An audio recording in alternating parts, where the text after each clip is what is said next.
Kemudian selanjutnya yang ketujuh adalah kenyang dengan makanan. Tadi sudah saya jelaskan umumnya ya. Tapi yang jelas kita dilarang makan sampai kenyang. Sebagaimana kata Nabi SAW di dalam hadis yang sahih riwayat Ahmad dan Tirmidzi dengan sanad yang sahih. Ma mala'a adamiyyun wi'a'un syarrun min batnihi bihasbi ibni adama aklat yukimna salbahu. Fa in kana la mahalata fa thuluthu li ta'ami wa thuluthu li syarabi wa thuluthu li nafsi. Tidaklah seseorang manusia memenuhi wadah yang lebih buruk daripada perutnya. Cukuplah bagi manusia beberapa suap makanan yang dapat meluruskan tulang sulbinya. Jika diperlukan maka sepertiga untuk makanan, sepertiga untuk minum, dan sepertiga untuk nafasnya. Banyaknya makanan, kata beliau, mendatangkan 6 sifat tercelah. Kalau orang makan banyak sekali. Saya pernah sampaikan di sini waktu salah satu taklim dulu ya. Mudah-mudahan mungkin jamaah masih ingat, tapi kalau tidak maka saya ingatkan. Ini saya pribadi coba menerapkan di dalam rumah saya. Saya bilang sama istri, nggak usah khusus siapkan saya makanan dan minuman, gitu kan. Kalau saya minta baru disiapin. Tapi kalau standby jam sekian akan makan siang, jam sekian akan makan malam, saya tidak mau itu. Ternyata memang hasil survei jemaah sekalian. Anda boleh tanya, kalau ada teman-teman dokter mungkin bisa mengadakan survei itu.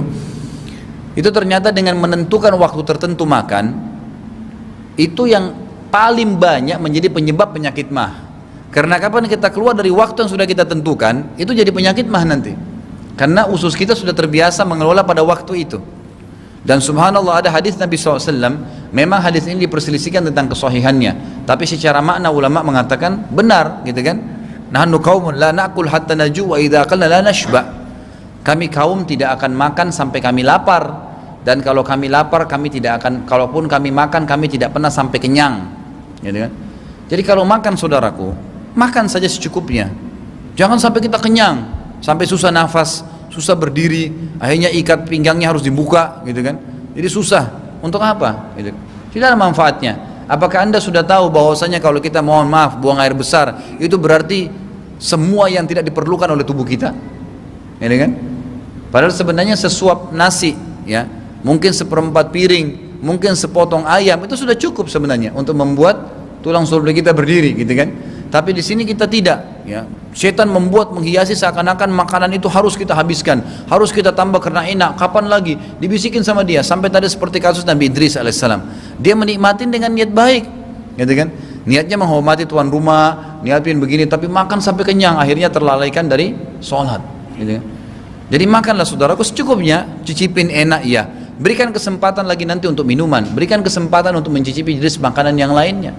Jadi nggak usah maksain diri harus habisin, gitu kan. Nanti kita makan berapa jam lagi kemudian nggak ada masalah. Tapi jangan sampai kenyang, karena kenyang ini disepakati adalah pintu masuknya syaitan yang ketujuh. Beliau mengatakan banyak makan menandakan 6 sifat tercela. Yang pertama, menghilangkan rasa takut kepada Allah dari hatinya. Kata beliau, kalau orang banyak makan sampai kenyang ya, kalau tidak ada masalah.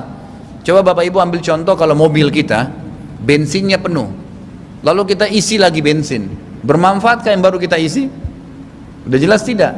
Sama itu kalau perut lagi kenyang, oh karena sudah jadwal saya makan siang jam 12, saya harus makan. Jadi penuh, lagi penuh, lagi dikelola makanan yang sebelumnya dari sarapan tadi, nggak ada manfaatnya.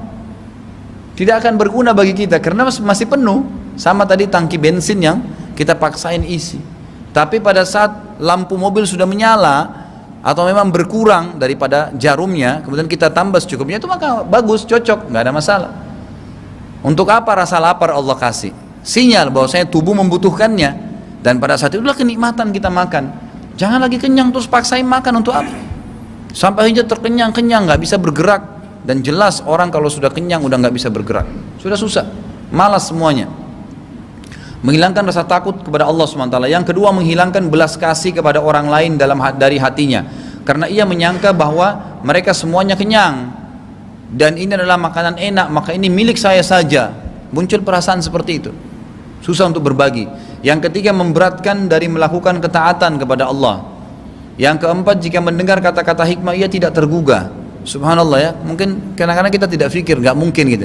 Ya, memang orang kalau lagi kenyang, orang bicara apapun tidak bisa konsentrasi, susah, gitu kan. Orang lapar, kata ulama, lebih mudah menangkap pelajaran daripada orang kenyang. Orang lapar masih lebih mudah menangkap pelajaran daripada orang kenyang. Tapi kalau memang sedang-sedang saja, nggak lapar, nggak juga kenyang, maka itu lebih baik. Tapi orang kalau dipertemukan antara lapar dengan kenyang, mana yang lebih gampang menangkap kata-kata orang lain, maka orang lapar, daripada orang yang kenyang. Orang kenyang itu sudah malas, sudah nggak mau lagi menangkap apapun. Yang kelima, jika ia berbicara untuk menyampaikan pelajaran dan hikmah, maka kata-kata tersebut tidak bisa menyentuh hati orang lain karena terlanjur dikuasai oleh syaitan. Yang keenam, dapat menyebabkan tertimpa berbagai macam penyakit, ya, sebagaimana dijelaskan oleh para dokter-dokter muslim bahwasanya hadis Nabi SAW yang berbunyi, mereka rincikan, ya, bahwasanya tempat yang paling buruk, ya, seburuk-buruk tempat yang diisi oleh manusia adalah perutnya. Maka secara medis pun terbukti ternyata penyakit, semua penyakit sumber utamanya perut.